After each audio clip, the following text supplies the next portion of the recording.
cloudy with a chance of meatballs. Let's see how well turning the page with this larger book will be.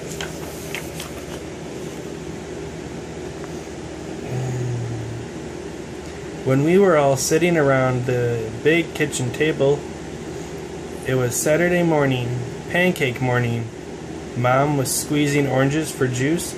Henry and I were betting on how many pancakes we each could eat, and Grandpa was doing the flipping.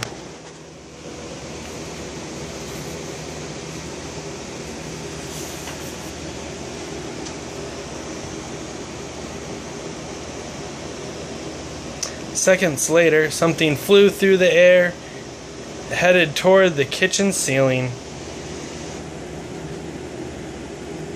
and landed right on Henry.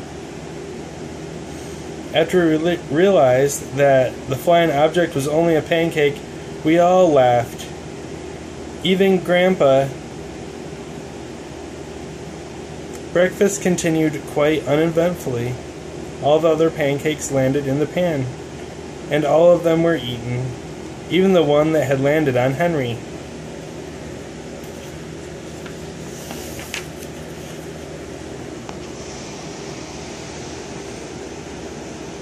That night, touched off by the pancake incident at breakfast, Grandpa told us the best tall tale bedtime story he'd ever told.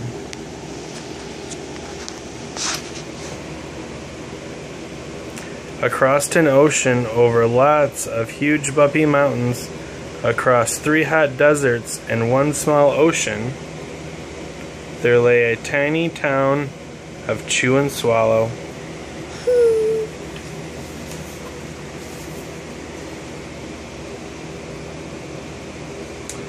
In most ways, it was very much like any other tiny town. It had a main street lined with stores, houses with trees and gardens around them, a schoolhouse about 300 people, and some assorted cats and dogs. But there were no food stores in the town of Chew and Swallow. They didn't need any.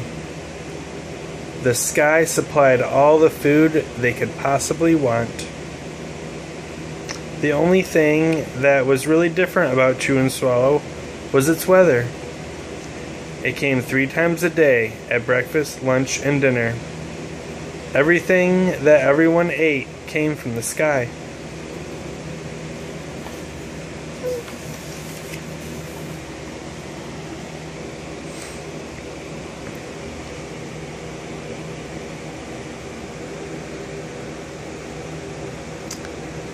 Whatever the weather served, that was what they ate.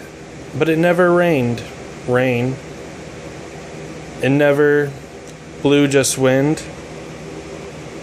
It rained things like soup and juice. It snowed mashed potatoes and green peas, and sometimes the wind blew in storms of hamburgers.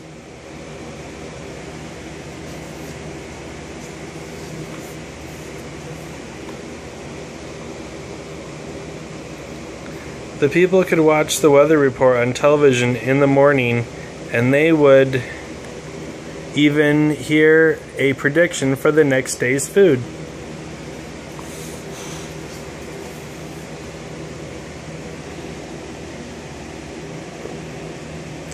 When the townspeople went outside, they carried their plates, cups, glasses, forks, spoons, knives, and napkins with them. That way they would always be prepared for any kind of weather. If there were leftovers, and there usually were, the people took them home and put them in the refrigerator in case they got hungry between meals.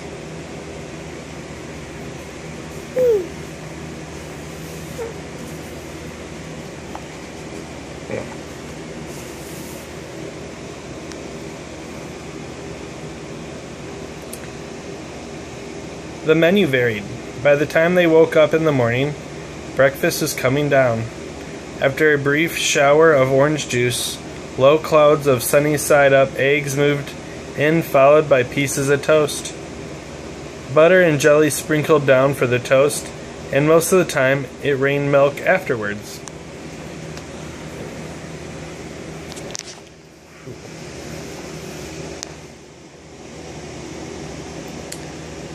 For lunch one day, frankfurters already in their rolls blew in from the northwest at about 5 miles an hour. There were mustard clouds nearby. Then the wind shifted to the east and brought in baked beans. A drizzle of soda finished off the meal.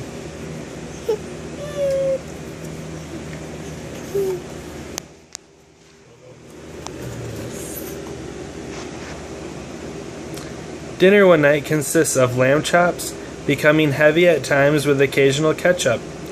Periods of peas and baked potatoes were followed by a gradual clearing with a wonderful jello setting in the west.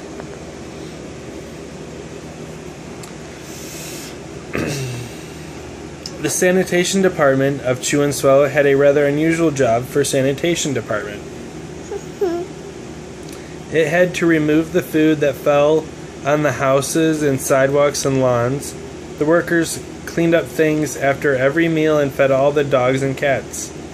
Then they emptied some of it into the surrounding oceans for the fish and turtles and whales to eat. The rest of the food was put back into the earth so that the soil would be richer for the people's flower gardens.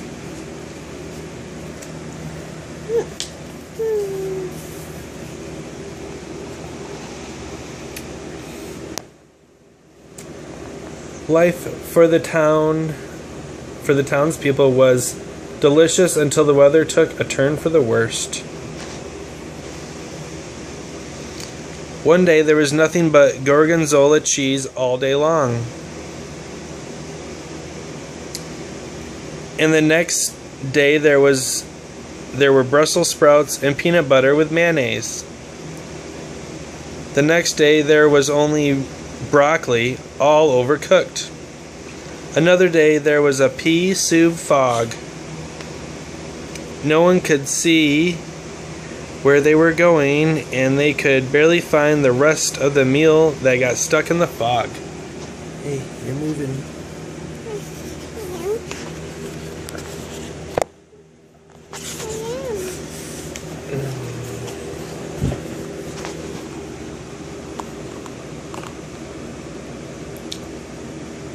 The food was getting larger and larger, and so were the portions. The people were getting frightened. Violent storms blew up frequently. Awful things were happening. On Tuesday there was a hurricane of bread and rolls all day long and into the night. And there were soft rolls and hard rolls, some with seeds and some without. There was white bread and rye and whole wheat toast. Most of it was larger than they had ever seen bread and rolls before. It was a terrible day. Everyone had to stay indoors. Roofs were damaged, and the sanitation department was beside itself. The mess took the workers 4 days to clean up, and the sea was full of floating rolls.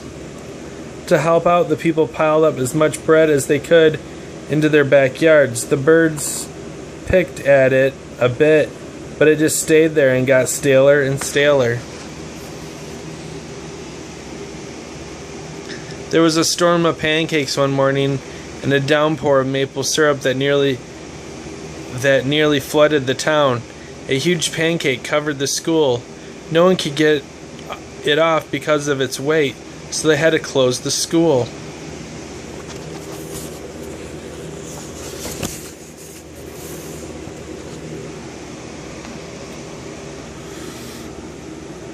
Lunch one day brought 15-inch drifts of ice of cream, cheese, and jelly sandwiches. Everyone ate themselves sick, and the day ended with a stomach ache.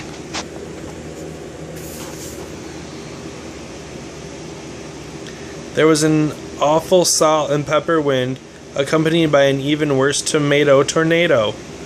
People were sneezing themselves silly and running to avoid the tomatoes. The town was a mess. There were seeds and pulp everywhere.